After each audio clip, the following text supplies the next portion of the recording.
Are we starting?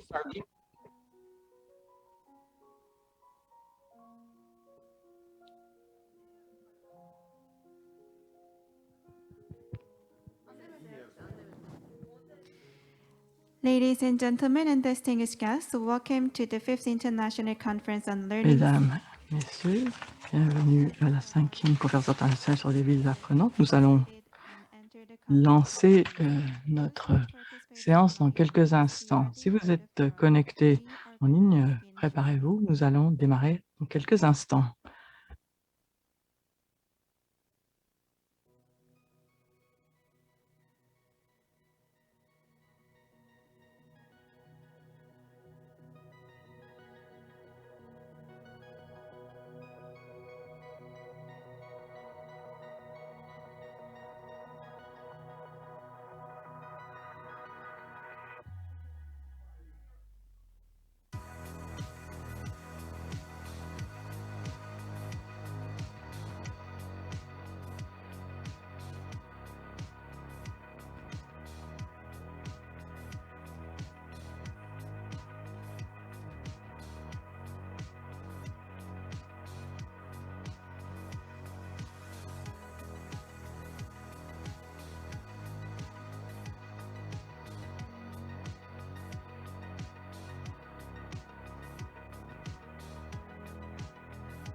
Ladies and gentlemen and distinguished Mesdames, Messieurs, bienvenue à la 5e conférence sur les villes apprenantes. MC for today's event.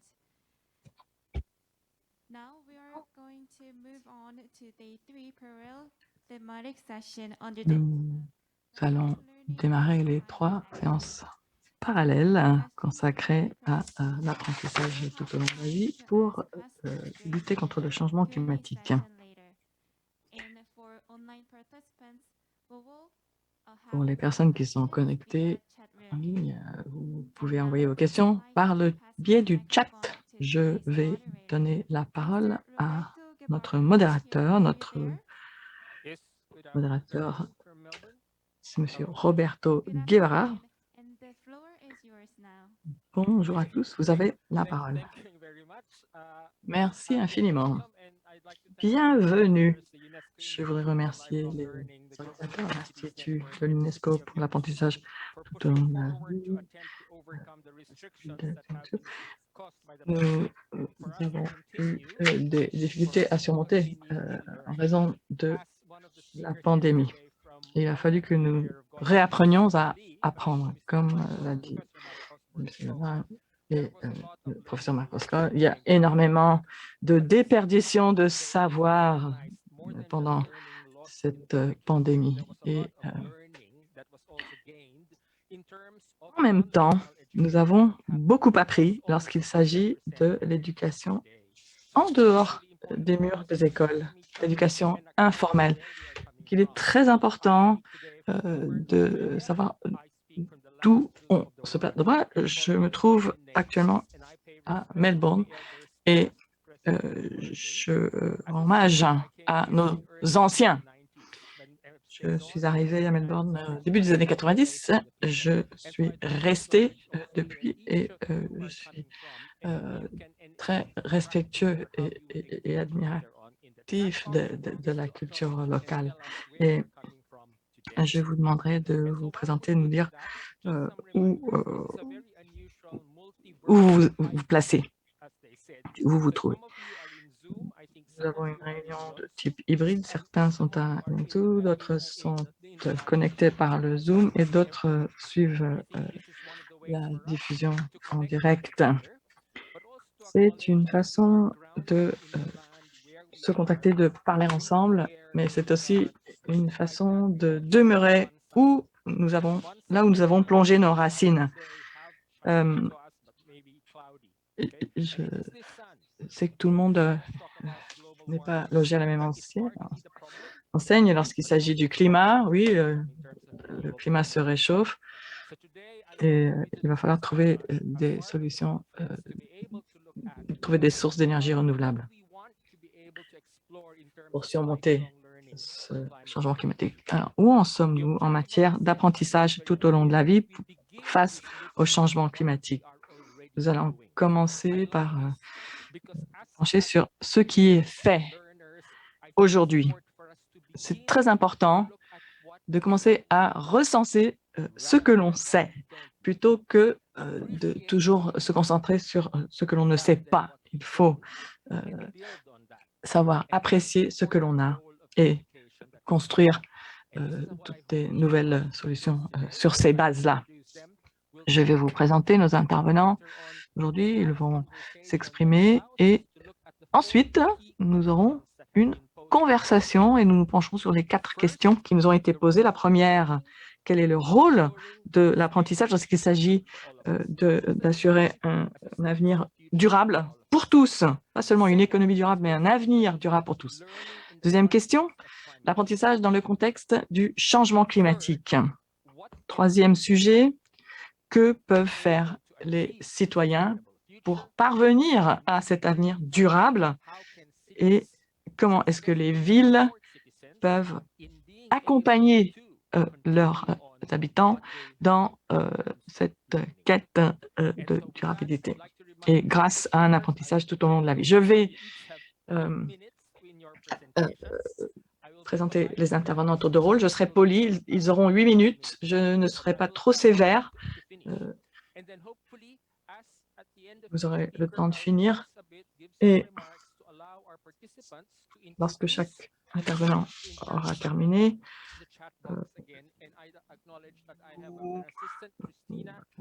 vos questions et vos commentaires qui passeront par le chat. J'ai Christine pour m'aider à transmettre ces questions. Je crois que notre premier intervenant est là en personne. Je vais peut-être écorcher vos noms ou le nom de votre ville. Je voudrais souhaiter la bienvenue à M. Elm Hajib Abdallah, le vice-président de la communauté de Chefchaouen au Maroc, connu pour ses bâtiments passés à la chaux bleue. Vous avez 8 minutes, monsieur. Vous avez la parole.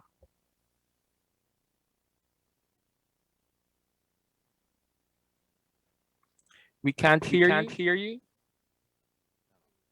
Nous ne vous entendons pas, Monsieur Abdallah. Voilà. Je suis très satisfait d'être parmi vous. Primo, je devrais saluer Monsieur le maire et l'équipe qui a veillé sur l'organisation de la 5e. Donc, je vais commencer par une vidéo de la ville de Chefchaouen. Merci.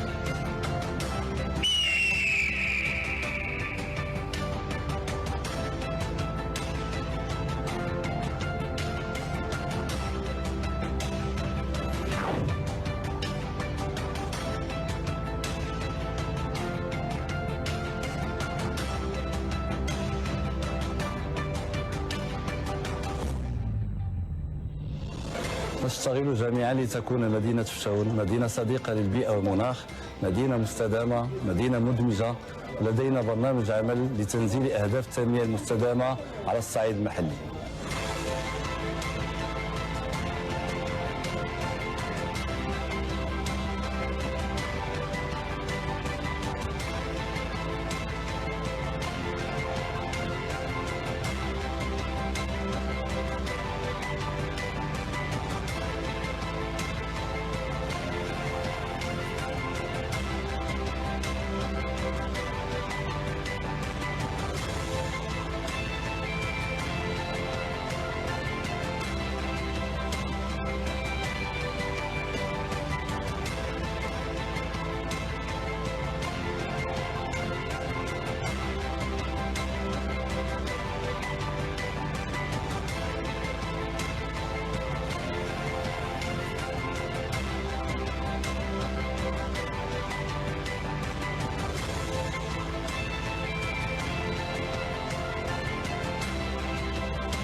Bon, merci. Donc, je présentais donc la ville appartenante, Chefchaouen, du réseau mondial UNESCO des villes appartenantes.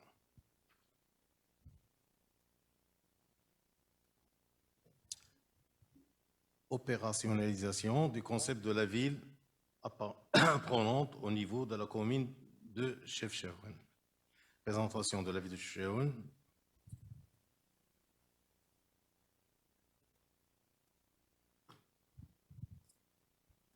Chefchaouen, ou la perle bleue située au nord du Maroc, est implantée dans un site remarquable choisi, tant du point de vue stratégique que pittoresque. Sur le plan historique, la Médina de Chefchaouen est considérée parmi les sites marocains à empreinte andalouse. Elle est fondée en 1471. La population, ça dépasse plus ou moins 50 000 habitants. Superficie, 11,5 km². Les statistiques de 2019, bien sûr. De réserves naturelles, patrimoine immatériel mondial de l'humanité, UNESCO 2010. Ville emblématique de la diète méditerranéenne. Appartient au réseau mondial UNESCO des villes apprenant 21 septembre 2020, c'est-à-dire 14 mois. Bon.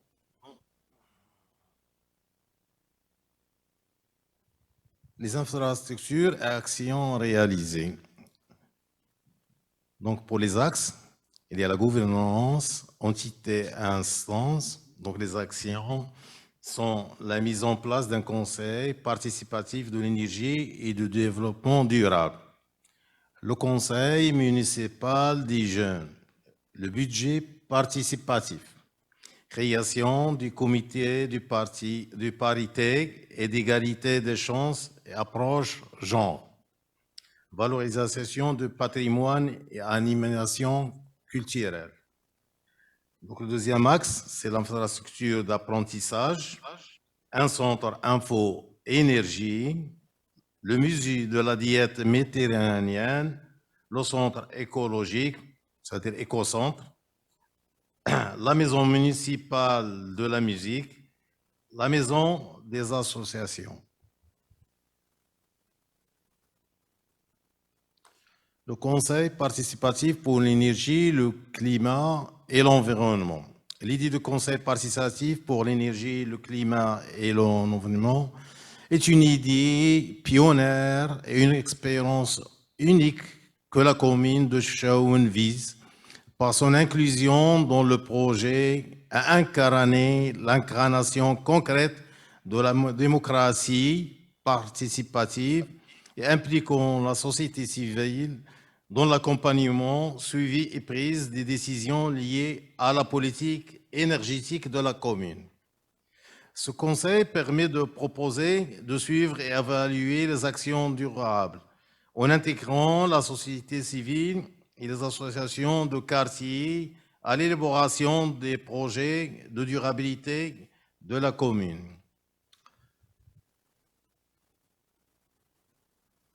Donc, le conseil municipal des jeunes, le conseil participatif des jeunes de la ville de Chefchaouen est un nouveau-né créé en mai 2018, composé de 29 jeunes membres sur une règle préannoncée et qui a renforcé le champ associatif et politique dans la ville.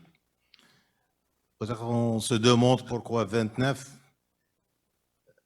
Parce que les membres de la commune se composent de 29 élus. Donc, voilà, presque le même nombre.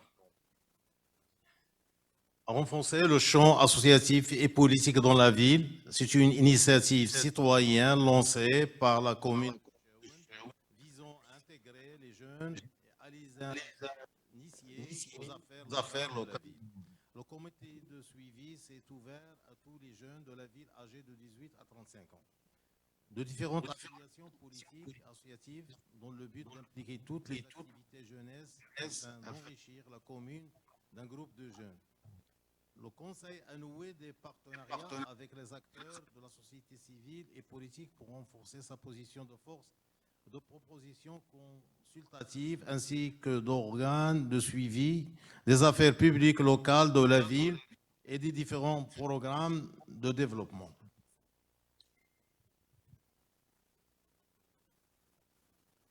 Donc, le BP, 1 minute, le budget sir. participatif, est un processus politique qui permet d'associer les citoyens à l'orientation d'une partie des ressources de la commune à travers leur participation à la définition, la réalisation et au suivi et évaluation de projets les concernant. Elle permet d'ouvrir un dialogue constructif entre collectivités locales et société civile à la base des pratiques démocratiques.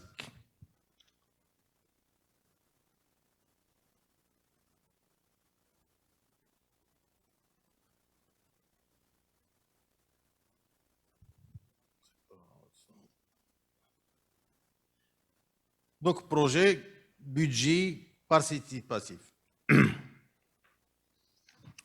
Exerce.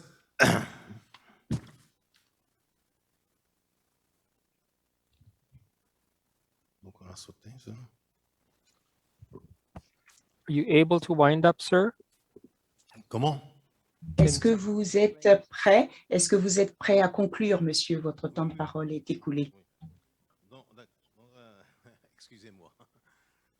La création du comité de parité et d'égalité des chances et approchant exerce les fonctions et les rôles que lui confère la loi et qui est principalement représenté dans la fourniture d'avis consultatifs par lesquels elle cherche à garantir les principes d'égalité, d'égalité des chances et de l'approche genre dans la gestion pour le conseil communal. Nous avons encore aussi le mesure de l'ADEME, plan d'action en 4 axes, préservation et valorisation du patrimoine. Deuxièmement, renforcement des capacités. Troisièmement, sensibilisation et communication. Quatrièmement, gouvernance. Donc, je vais passer très vite. On a aussi la maison municipale de la musique, qui est un espace d'éducation et d'apprentissage sur la musique pour les associations qui travaillent sur la thématique de la musique, créée dans le cadre d'un partenariat avec la ville de Chenôve en France. Bon, je vais passer rapidement. On a aussi des écoles et ateliers pour les conteneurs cyclés, ventilation par géothermie, de formation environnementale. C'est des écoles, ateliers pour les métiers. On organise aussi activités culturelles, donc jeux, concours, échecs, photographie, poésie, cinéma. Penser globalement et agir localement pour un développement durable basé sur l'éducation et l'apprentissage tout au long de la vie. C'est le slogan porté par la commune de Chefchaouen. Merci de votre attention.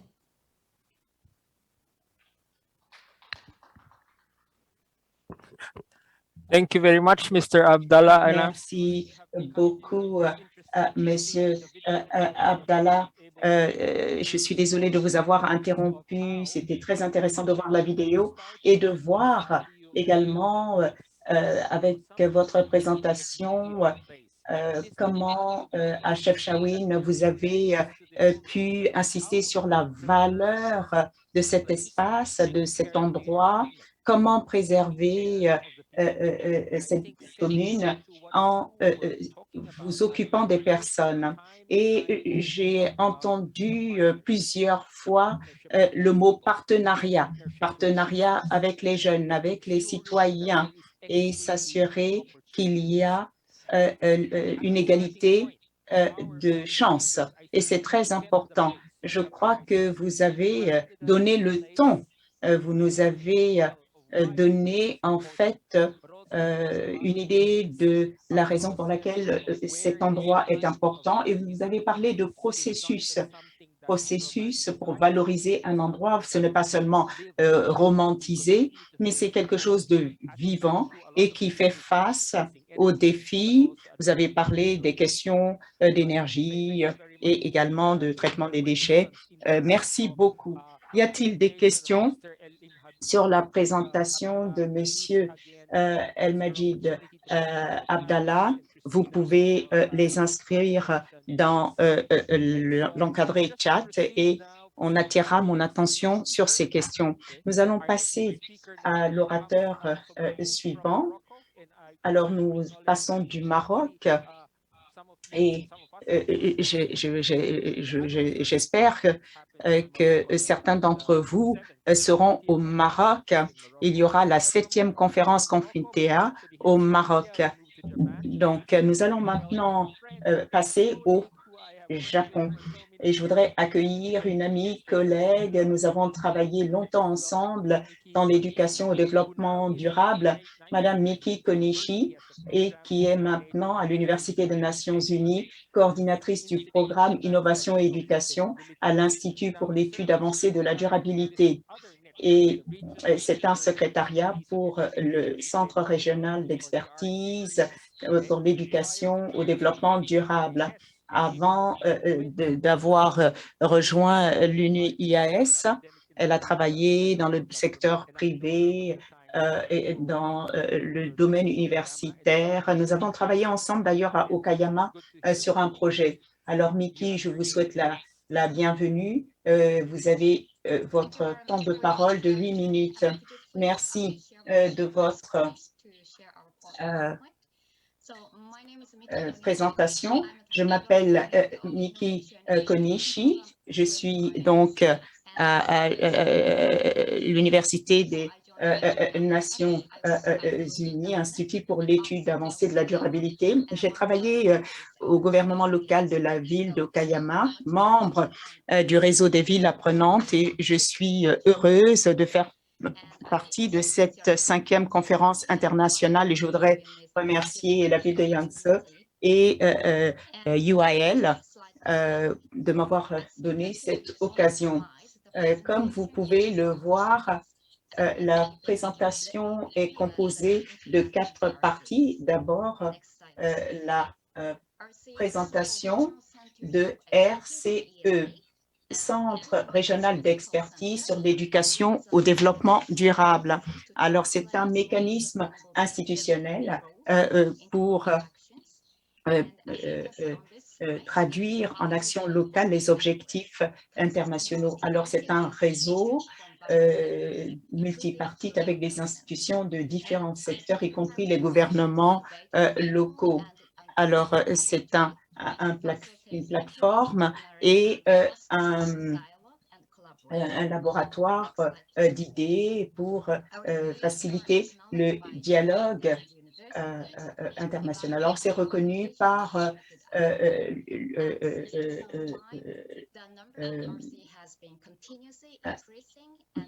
l'université pour en fait l'élaboration des programmes, et ce réseau se développe rapidement. Il y a 181 RCE et en juin, nous avons élaboré en fait une feuille de route de 2021 à 2030.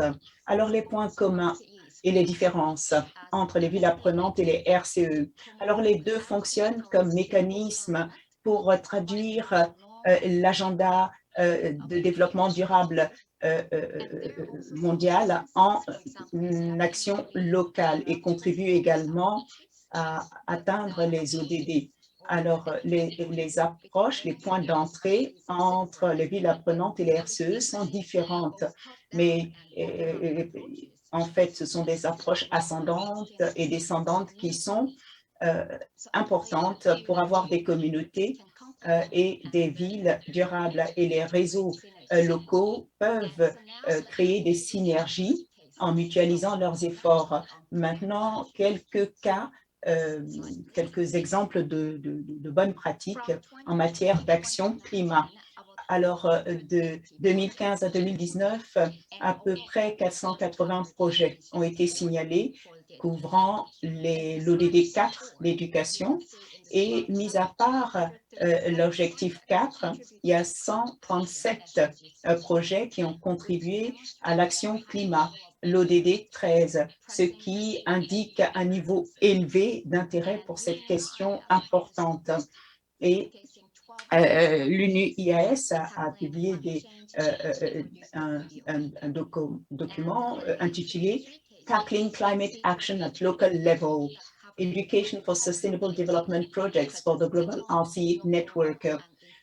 Nous avons également l'éducation formelle, informelle et formelle. Alors, le premier projet, c'est RCE Bogota qui l'a mis en œuvre, et il s'agit d'un cadre d'apprentissage informel. Alors, c'est un projet destiné à la jeunesse en milieu urbain pour encourager des modes de vie durables, sobres en carbone. Alors, le contexte, c'est pour s'axer sur le choix des consommateurs, surtout les jeunes, pour qu'il y ait durabilité dans la ville. Alors, il y a évidemment l'importance d'utiliser des outils attractifs en fonction des goûts cibles et avoir également des messages sources d'inspiration pour les motiver à agir. Ensuite, nous avons RCE Danemark. Alors, il s'agit d'un programme de formation professionnelle dans un cadre formel. Il s'agit en fait d'un projet dans l'industrie de la construction. Vous avez ici des menuisiers, vous avez différents partenaires, des fabricants, des menuiseries, et les menuisiers ont pu acquérir des connaissances pratiques et ils ont joué le rôle d'ambassadeurs pour la construction durable et ils ont pu également inspirer d'autres menuisiers. Alors, il y a eu un apprentissage intergénérationnel pour améliorer la chaîne de valeur de l'industrie de la construction. Le troisième cas, c'est RCE Greater Atlanta. Alors, il s'agit d'une éducation plus informelle pour résoudre les problèmes, mettant l'accent sur le changement climatique sur le lieu de travail. Ce sont les travailleurs agricoles qui sont affectés par les fortes chaleurs et qui ont peu de contrôle sur leur environnement de travail. Alors, il y a eu des formations, diffusion des connaissances auprès des travailleurs, des employeurs et du public en créant des vidéos et du matériel d'apprentissage. Alors, il s'agissait des mesures d'atténuation et d'adaptation. En résumé, je voudrais mettre l'accent sur quelques points clés en guise de recommandations dans le domaine d'action climat et d'apprentissage au niveau local. Le changement climatique est un problème complexe. Il n'y a pas de solution unique pour chaque ville ou communauté. De ce fait, des mesures et des actions pour l'atténuation et l'adaptation doivent être contextualisées. Deuxièmement, il faut identifier des leviers, par exemple des groupes cibles, des questions clés ou des domaines clés et des personnes également qui peuvent être particulièrement vulnérables au changement climatique et ceci est essentiel pour des interventions efficaces. Et troisièmement, un partenariat multipartite est essentiel pour résoudre les problèmes en collaboration. Quelquefois, il y a de bonnes idées qui existent dans la communauté et il est important de reconnaître ces idées et de les utiliser pleinement. Et travailler avec les partenaires de différents secteurs permet de renforcer l'impact des projets. Je suis convaincue que les gouvernements locaux sont mieux placés pour faciliter ce type de collaboration multipartite. Et pour finir, l'éducation et l'apprentissage tout au long de la vie dans des cadres d'apprentissage formel, informel, non formel, ce sont des moyens puissants pour encourager les personnes à devenir des agents de changement et donner la possibilité dans tous les secteurs, dans toutes les générations aux personnes de créer en fait des communautés durables, résilientes et sobres en carbone. Je voudrais annoncer la conférence mondiale RCE en ligne du 16 au 18 novembre, quelques jours après la COP 26 à Glasgow. Et la conférence est ouverte aux personnes. Si vous êtes intéressé, vous pouvez vous joindre à nous et vous enregistrer sur le site web. Et si vous voulez avoir davantage d'informations sur les RCE, vous pouvez vous rendre sur notre site web et n'hésitez pas non plus à me contacter. Je répondrai à vos questions. Merci de votre attention. Merci beaucoup, Mickey. Vous avez respecté votre temps de parole. Alors, je ne sais pas si quelqu'un pouvait en fait mettre le lien pour la conférence RCE. Alors, c'était agréable de vous entendre. Je ne vous ai pas vu depuis longtemps, depuis Okayama. Alors, vous avez en fait abordé tous les points dont nous avons parlé auparavant et qui sont encore pertinents. Vous avez parlé du contexte. Le contexte est lié au lieu. Et le lieu, ça peut être une ville apprenante, mais un réseau de villes également, comme le réseau mondial des villes apprenantes, mais également les RCE. Alors, la différence entre les RCE et le réseau des villes apprenantes, c'est le point de départ. Le levier que vous avez évoqué, la valeur du gouvernement local, que ce soit les villes apprenantes ou pour RCE. Il est très important que pour avoir un partenariat multi-parties prenantes, et il faut s'appuyer sur le lieu. C'est très important. Et nous allons ensuite entendre les 3 orateurs suivants. Et n'oubliez pas de penser à l'éducation. Souvent, on met l'accent sur l'éducation formelle, l'éducation des jeunes, des enfants pour l'avenir. Mais vous avez dit également qu'il y a en fait un éventail plus large d'éducation. Ce n'est pas seulement tout au long de la vie, mais c'est dans tous les domaines de la vie, incluant l'apprentissage non formel, informel, et vous avez donné des exemples pour le prouver. Merci beaucoup. Nous aurons approfondir grâce aux questions quelques-unes de vos expériences. Et je crois que c'est Christina. Je n'arrive pas à voir les questions dans l'encadré chat, mais je crois qu'il y a un endroit où toutes ces questions sont rassemblées et nous les verrons par la suite. L'orateur suivant, Madame Shanti Jagannathan de la Banque asiatique de développement. Elle est spécialiste principale de l'éducation au département du développement durable et du changement climatique. Alors, je ne sais pas où vous êtes, Shanti. Est-ce que vous êtes à Manille? Non, non, pas depuis le confinement. Je suis à Chennai en Inde et bientôt je vais me rendre à Manille. Je suis très jaloux. J'aimerais vraiment pouvoir y aller. Alors, Shanti, vous avez votre présentation, apprentissage tout au long de la vie pour une action climat efficace.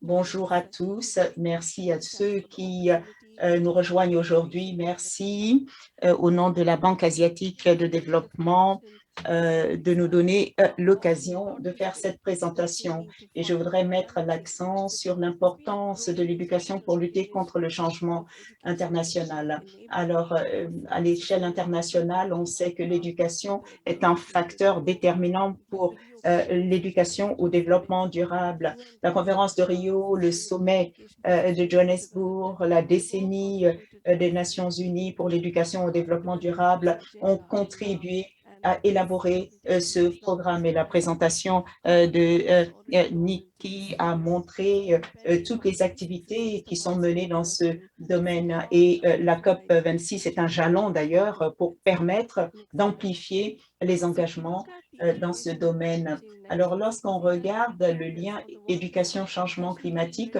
on se rend compte que l'éducation peut subir le contre-coup des catastrophes climatiques, la fermeture des écoles, les inondations, d'autres catastrophes naturelles qui peuvent détruire les écoles. Le changement climatique peut également être atténué et cela grâce à l'effet de l'éducation qui vise à nous préparer à faire face à ce changement. Donc, l'éducation est la source des compétences qui nous permettent d'atteindre la durabilité. Pourquoi est-ce que l'éducation tout au long de la vie est devenue si importante? Apprendre à apprendre est essentiel puisque la technologie prolifère, elle se développe à vive allure et de plusieurs directions, et les compétences que l'on acquiert en matière de technologie ne sont pas pérennes, justement. Il faut tout le temps renouveler nos compétences.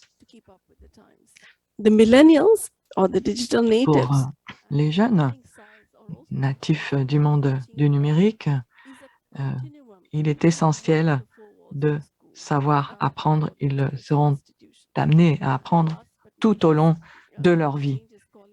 Enfin, le changement climatique exige de nous que l'éducation soit plus agile et modulable. Voyons maintenant quels ont été les changements dans le monde de l'éducation. Nous avons beaucoup progressé, nous avons donné accès à l'éducation à de plus en plus de personnes. La qualité de l'éducation, elle, demeure une difficulté et nous avons aujourd'hui besoin de nous attacher à remanier les programmes de manière à ce qu'ils correspondent mieux à cet objectif de protéger l'environnement et lutter contre le changement climatique. Une éducation de qualité nous permettra de surmonter les difficultés en matière de développement qui se présentent à nous. L'éducation pour le développement durable est essentielle lorsqu'il s'agit de lutter efficacement contre le changement climatique. L'éducation et la formation pour l'action climatique est transversale. Il faut intégrer ces éléments dans les programmes scolaires dès le primaire et tout au long du parcours éducatif. Comment peut-on préparer, former et équiper les personnes qui, demain, peupleront les postes de travail de notre société? Il faut cultiver une population de travailleurs verts, de professionnels verts qui connaîtront les techniques de développement de produits, qui comprendront la finance. Et il faudra que nous renforcions nos capacités en matière de recherche et de développement, établir des normes, former les formateurs. Il faudra établir des protocoles techniques qui correspondent, encore une fois, à nos besoins en matière de lutte contre le changement climatique. Il faut s'appuyer sur les travaux d'excellente qualité qui ont déjà été réalisés dans ce domaine. Ensuite, il faut aussi tenir compte de la manière de renforcer cet environnement favorable au développement de ces modules éducatifs. Il faut faire la promotion active de ces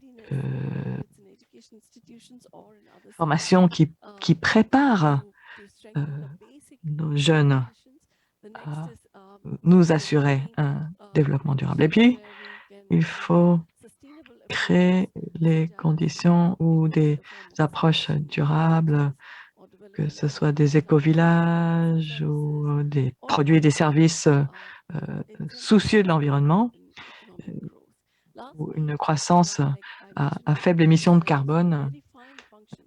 Tous ces axes devront être explorés. Les professionnels de l'avenir seront en mesure de veiller à la conformité de ces solutions vis-à-vis de la réglementation protectrice de l'environnement. Il faut aujourd'hui développer nos capacités et jeter les bases de ces formations. In the slide, the point is to stress that every citizen has a role to play. It's not just Chaque government. citoyen a un rôle à jouer. Il ne s'agit pas de s'appuyer uniquement sur les sphères gouvernantes pour parvenir à nos objectifs. Enfin, je veux parler du rôle des villes, puisque cette conférence est focalisée sur le rôle des villes. Let us take the example of smart cities. Le développement des villes intelligentes permet de Education and training can provide assurer la formation et l'éducation des professionnels de l'avenir qui permettront d'assurer la transition technologique et énergétique. L'aménagement de l'espace urbain devra comprendre un volet important consacré à l'éducation. L'aménagement urbain comprend la création d'écoles et de centres de formation universitaire, de bibliothèques, d'autres institutions, des centres éducatifs de diverses sortes. Tout ceci doit être compris dans tout programme d'aménagement urbain. Il faudra former les jeunes à des disciplines dites d'action durable, d'action pour le climat. Une kyrielle de nouveaux métiers vont émerger. Il faudra équiper nos jeunes pour prendre ces postes. Et les villes pourront ainsi devenir plus vivables et accueillantes et conviviales. C'est une occasion absolument unique de prendre le virage qui assurera notre développement durable. C'est une stratégie de très long terme que la défense de l'environnement et la lutte contre le changement climatique. Merci infiniment. Vous avez été extrêmement concise. Merci beaucoup. Vous avez respecté votre temps de parole. Vos propos nous permettent d'ouvrir un peu plus largement le débat. Je suis un petit peu inquiet de voir qu'il n'y a aucune question, aucun commentaire dans notre chat. Dans la boîte de dialogue, il n'y a absolument aucune soumission. Je comptais beaucoup sur un dialogue. Nous avons entendu le vice-président de la commune de Chefchaouen. Ensuite, Mme Konishi nous a parlé de l'éducation tout au long de la vie, aussi bien au sein de l'école qu'à l'extérieur. Et Mme Jagannathan a dit que l'éducation était un outil. L'éducation ouvrait des portes, ouvrait des perspectives. Et le système éducatif, pour être à la hauteur de nos attentes, doit être agile. Lorsqu'on parle de l'éducation et de l'apprentissage, on se demande ce que l'apprenti est capable d'apprendre. Mais la question que nous devons nous poser, c'est ce que le système lui-même peut apprendre, car le système lui-même doit être apprenant. Il est appelé à changer lui aussi. C'est ce que nous apprend l'épidémie du COVID.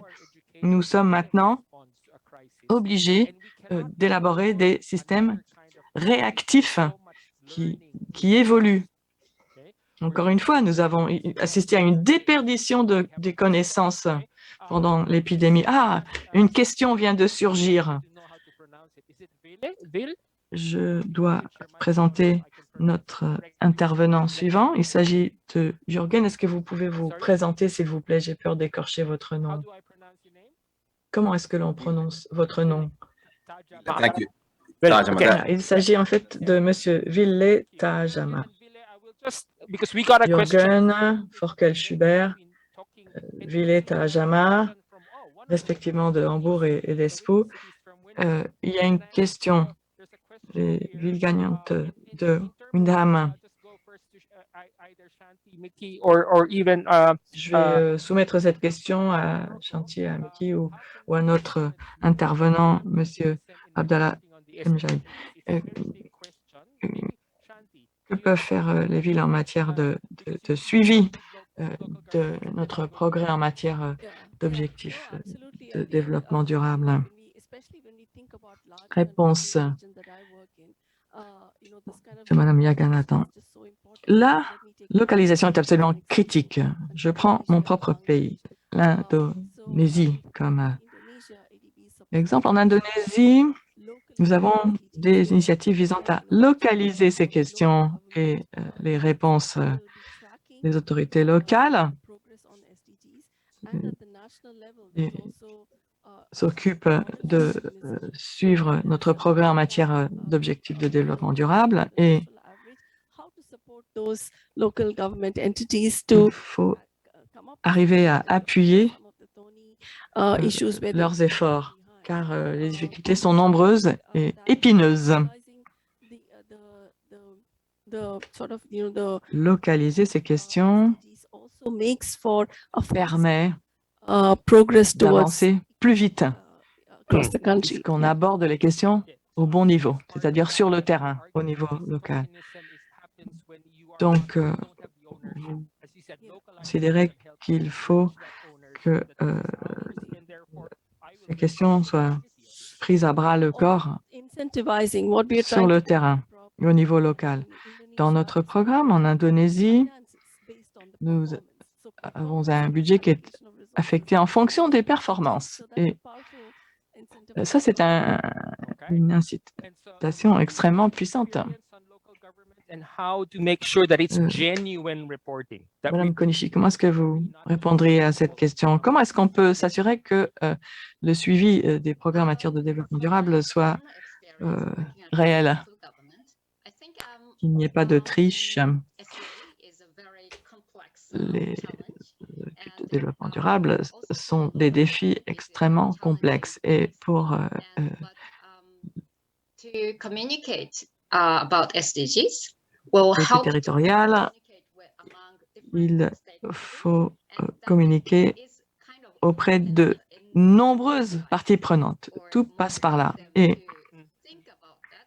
il faut motiver les parties prenantes. Bien sûr, c'est vrai, on a tendance à enjoliver un petit peu le tableau lorsque l'on essaie de mesurer les progrès en matière de développement durable. C'est certain. On est tenté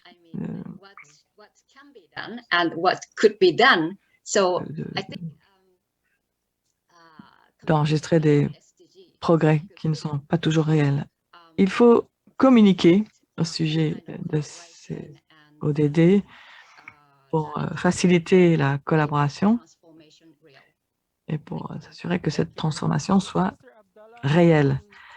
Monsieur Majib Abdallah, est-ce que vous êtes toujours en ligne? Je ne vous vois pas, mais si vous êtes toujours présent, vous êtes invité à répondre à cette question également. Non? Bon, eh bien, nous allons passer à l'intervenant suivant. Je sais que les participants sont maintenant bien connectés et nous allons passer à la suite. Nous allons entendre M. Jürgen Forkel-Schubert de Hambourg. Bienvenue, monsieur. Vous êtes responsable auprès du ministère de l'Agriculture du Développement durable. Vous n'êtes pas un inconnu dans ce domaine.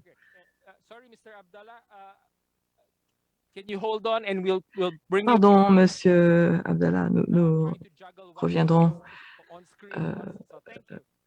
Nous donnons la parole ultérieurement. Nous allons entendre Monsieur Jürgen Forkel-Schubert.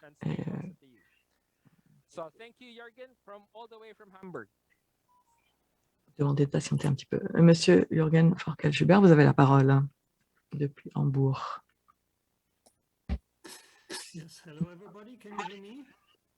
Bonjour à tous.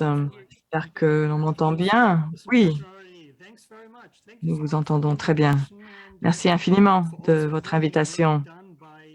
Et merci infiniment de l'accompagnement sans faille, chers collègues. Qu'est-ce que nous avons fait à Hambourg? Eh bien, nous faisons partie du réseau depuis 2019 et nous sommes coprésidents avec Espoo et Shanghai. Nous avons 1,8 million d'habitants et nous sommes la deuxième ville par la taille en Allemagne. C'est une ville verte et bleue. Nous sommes traversés par de nombreux fleuves et nous avons beaucoup de parcs. Cependant, Hambourg n'est pas encore une ville intelligente sur le plan du climat, mais nous aspirons à le devenir.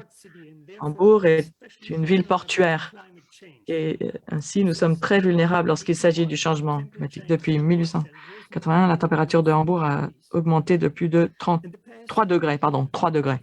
Par le passé, il y a eu de nombreuses inondations, des dégâts provoqués par les tempêtes dans la vieille ville, et la population est tout à fait consciente de l'impact délétère du changement climatique. Il n'est donc pas étonnant que la population et surtout les jeunes manifestent tous les vendredis contre le changement climatique chez nous. On n'est pas toujours d'accord sur la manière de lutter contre le changement climatique, mais les Hambourgeois sont unanimes pour dire qu'il faut faire quelque chose. Hambourg compte des institutions scientifiques et des recherches qui sont constituées en réseau. Nous avons formé un campus du climat et ces institutions travaillent sur le plan scientifique, collaborent dans le domaine de la recherche, donnent des conseils économiques et politiques et viennent en appui aux écoles. Hambourg est une ville, mais c'est également un État fédéral avec sa propre constitution. Notre gouvernement municipal, qui s'appelle le Sénat de Hambourg, accompagne et fait la promotion d'activités en matière d'éducation concernant le changement climatique depuis de nombreuses années. Notre plan de protection du climat existe depuis février 2020 et s'accompagne de toute une série de rapports aussi bien stratégiques que scientifiques. Nous avons rajouté un objectif à notre constitution récemment. Il s'agit de parvenir à une réduction des émissions de carbone et un arrêt de l'augmentation de la température, et l'objectif est fixé pour 2050 lorsqu'il s'agit d'atteindre la neutralité climatique. Nous avons également une approche qui vise à assurer l'apprentissage tout au long de la vie face au changement climatique. Le Sénat a approuvé le plan cadre 2030 EST. Il s'agit de s'assurer que toutes ces questions soient traitées tout au long du parcours scolaire des jeunes. Et ce plan cadre comprend des objectifs qui vont être mis en place jusqu'en 2030. Il s'agit d'aborder la durabilité de manière pleinement intégrée. Ces groupes de travail s'y emploient depuis plus de 2 ans et ont créé plus de 100 mesures. Le Sénat a approuvé ce projet et a créé un budget d'1,1 million d'euros pour la période 2021-2022. Des experts de la migration et d'ONG travaillent ensemble sur ces questions. L'université réalise une évaluation scientifique de nos progrès à intervalles réguliers. Hambourg a un budget de plus de 4 millions d'euros pour financer ces programmes au sein de l'école. 44 nouvelles écoles et 220 modernisations seront menées à bien. À l'avenir, nous allons installer des panneaux solaires sur les toits de nos écoles. Nous allons récupérer l'eau de pluie. Et je voudrais vous décrire les écoles climatiques de Hambourg, qui ont élaboré une approche holistique pour élaborer leur propre plan d'action en faveur du climat. Nos écoles sont trop à l'étroit, elles ont besoin de plus de place. On voit un certain nombre de bons exemples qui vous montrent les expériences en matière de technologie durable et de consommation vertueuse. Alors, les élèves dans des cafés de réparation apprennent à réparer des objets.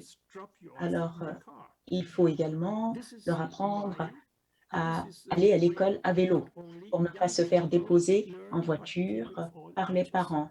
Voilà comment les jeunes apprennent, tout comme les personnes de tout âge.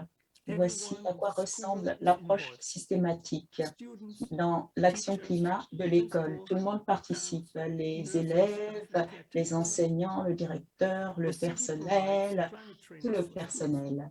Et bien sûr, il y a un plan qui est prévu par l'école et tout le monde y participe et le plan indique ce qui doit être fait, qui doit le faire, qui est responsable et quel est le résultat. Je pense que le changement climatique empire tous les problèmes. Cela a un impact sur l'économie, la santé, l'infrastructure et l'existence pacifique.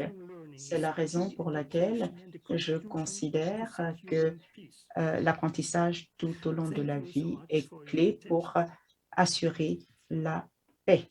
Merci beaucoup de votre attention. Merci beaucoup. Vous nous avez en fait économisé beaucoup de temps. Jürgen, vous êtes très efficace. Je crois que l'une des choses clés que vous avez mentionné, le campus climat.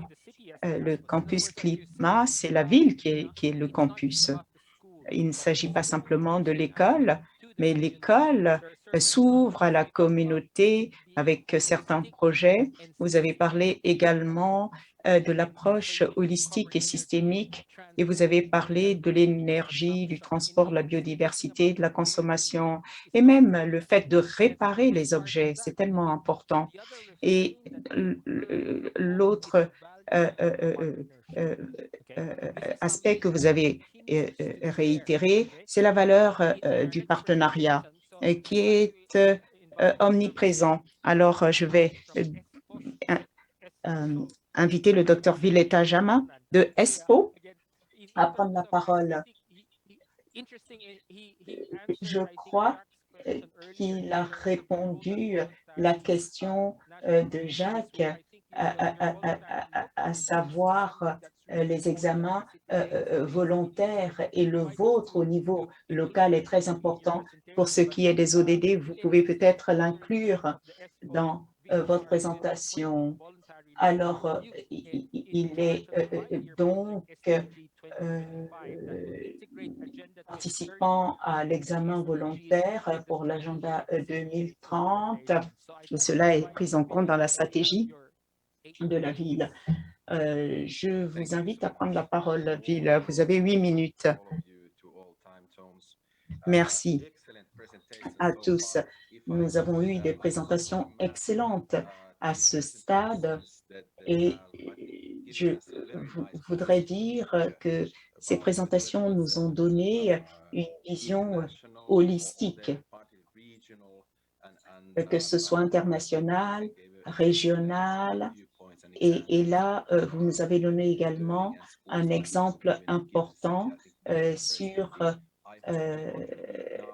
l'apprentissage dans une école et dans la ville. Alors, je vais vous donner maintenant le point de vue d'un gouvernement local avec une approche transdépartementale avec toutes les unités. Je pense que cela va peut-être contribuer à la localisation des examens volontaires. Ce que je voudrais ajouter également, c'est que d'abord, il faut qu'il y ait une stratégie. La localisation des ODD doivent en faire écho à la stratégie mondiale pour appuyer les objectifs que nous nous sommes fixés, que ce soit la lutte contre le changement climatique, protéger la biodiversité, d'autres questions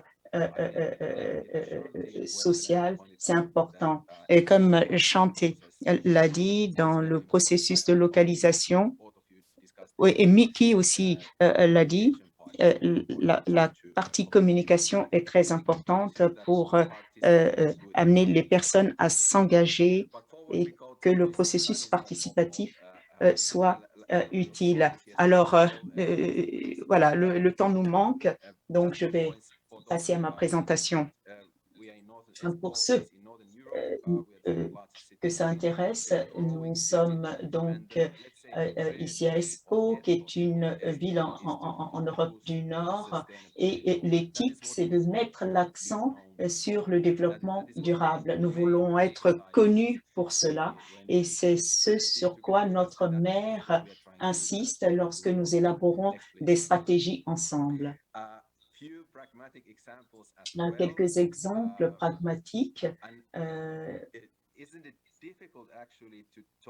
Il est difficile de parler d'exemples concrets du point de vue abstrait.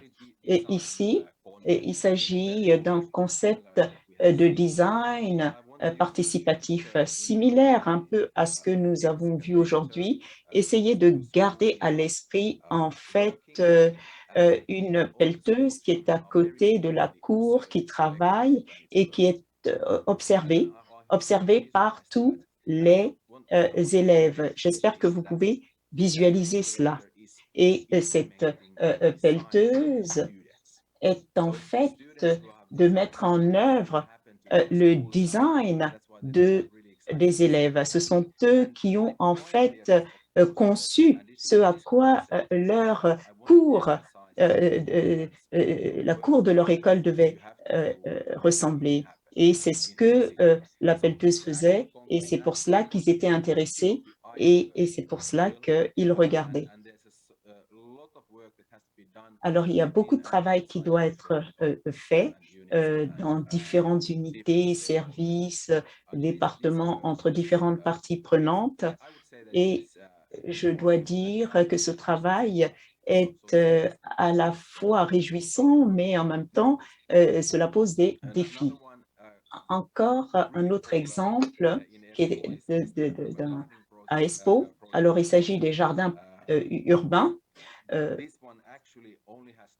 Là, il y a 2 unités qui doivent communiquer pour la mise en œuvre de ce projet, mais encore, il y a une collaboration entre différents départements. Alors, vous avez donc ces pots qui ne sont pas seulement dans les écoles, mais qui sont un peu partout dans la ville. C'est un concept de jardinage et un citoyen un peu plus âgé peut venir à l'école et partager son expérience sur la culture des pommes de terre, par exemple. Et les enfants peuvent utiliser ces pots urbains pour faire pousser des pommes de terre. Vous avez encore un autre aspect. Vous connaissez le jeu Pokémon, par exemple. Je crois d'ailleurs que notre modérateur l'a mentionné. Alors, nous avons lancé un jeu qui est similaire. Nous espérons que cela va attirer également des personnes et que ce sera durable. C'est l'aventure dans la ville et cela permet également de sensibiliser. Ensuite, quelques derniers mots. Je vais essayer de faire une synthèse de ce qui est requis dans l'apprentissage tout au long de la vie du point de vue du maire. En Finlande, nous avons cet engagement national qui a été lancé en 2016 par le bureau du Premier ministre. Une école, un citoyen, une ville peut créer des projets et des engagements et vous pouvez les recueillir au niveau national et dans l'examen national volontaire, nous faisons un rapport là-dessus et c'est très populaire. Alors, nous espérons que certains de ces exemples pragmatiques nous posent des questions en matière de design. Comment, en fait, autonomiser, inspirer les citoyens pour avoir leurs rêves et les réaliser. Et le changement climatique est très important. Je ne rien ajouter à ce que Jürgen a dit. Il y a d'autres points. Par exemple, les pertes de la biodiversité, la relance après la pandémie, etc. Il y en a d'autres. Mais comment se préparer pour l'avenir? Alors, le seul point ici, c'est qu'il faut engager toutes les parties prenantes. Quand on est au niveau du gouvernement local, dans une ville, nous avons des experts qui travaillent dans leur domaine d'expertise. Les enseignants, nous voulons qu'ils soient experts, mais ils ont besoin de l'appui de différents départements. Et d'autre part, il faut que les citoyens soient engagés pour travailler avec les ONG au niveau national. Et c'est la raison pour laquelle nous sommes ici aujourd'hui, pour un apprentissage mutuel, pour constituer un réseau et apprendre davantage. En résumé, comment utiliser les ODD et les mettre à l'échelle locale pour renforcer la capacité pour la résilience et relever les défis futurs. Je crois que cela veut dire comment susciter la réflexion critique, la participation active, l'appropriation, la capacité à communiquer dans différentes situations, et également la sensibilisation, la prise de conscience à l'échelle locale, nationale, mondiale, etc. Et je voudrais, pour finir, féliciter les lauréats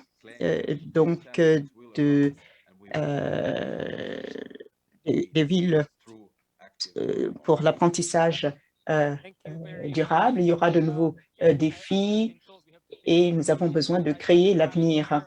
Alors, il paraît que nous devons terminer dans 2 minutes. Alors, je voudrais savoir, Monsieur Abdallah, quelles sont les leçons que vous retenez d'aujourd'hui?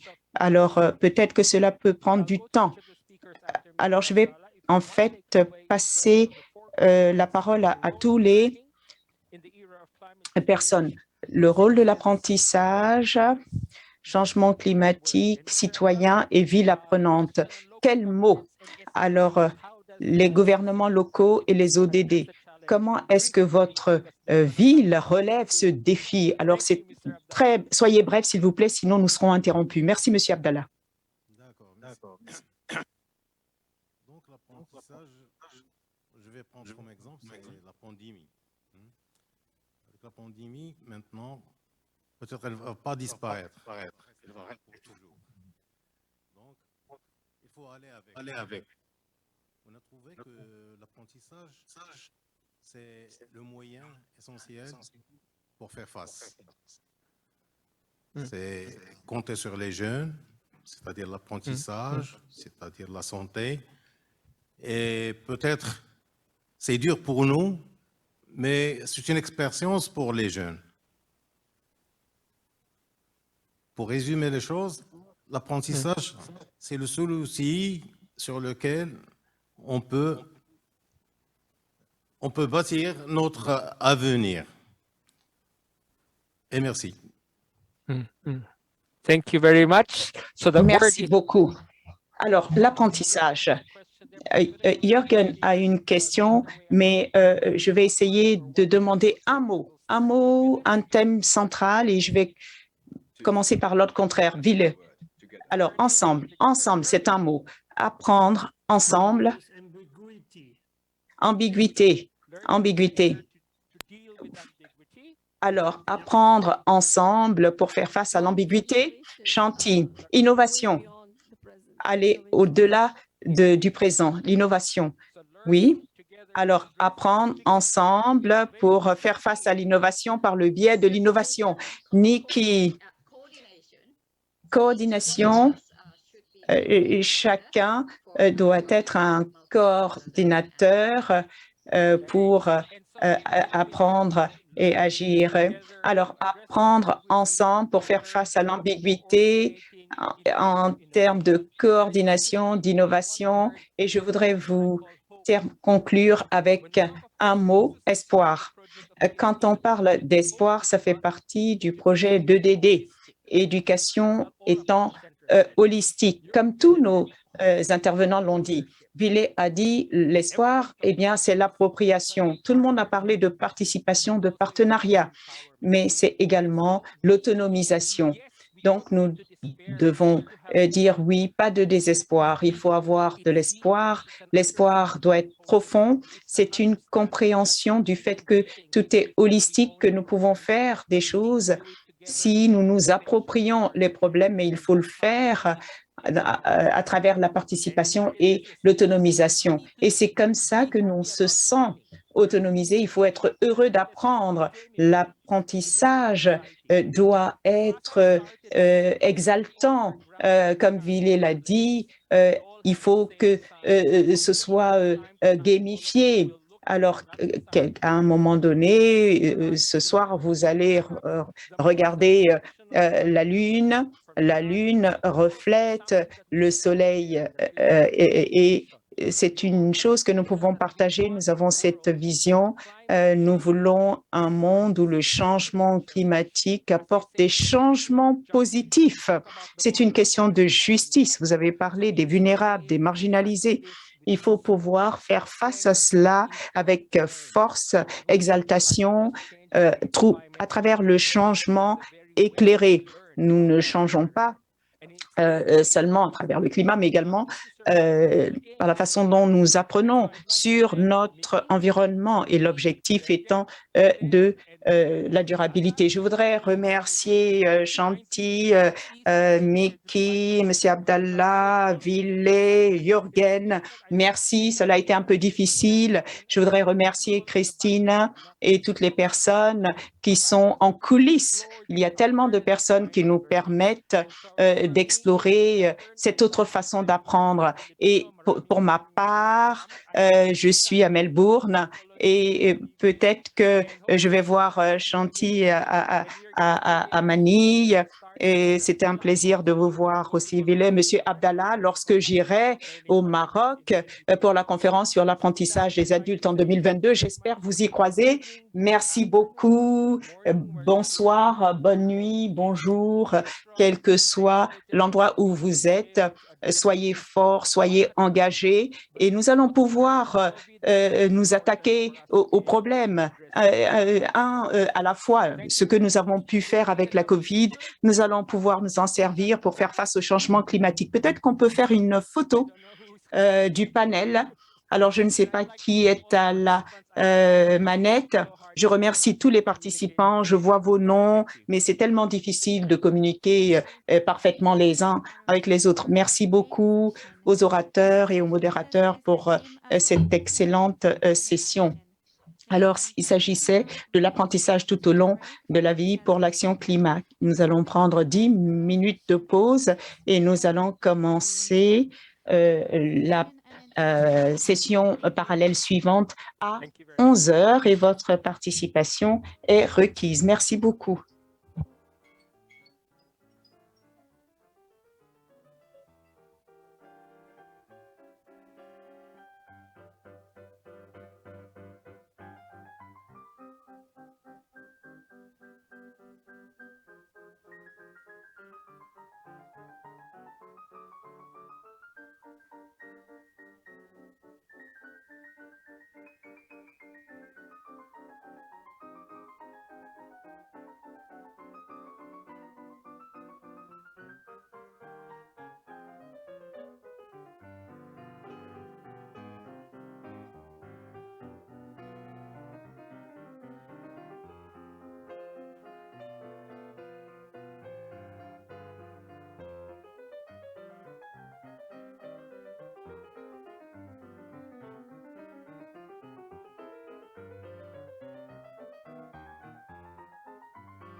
Recording stopped.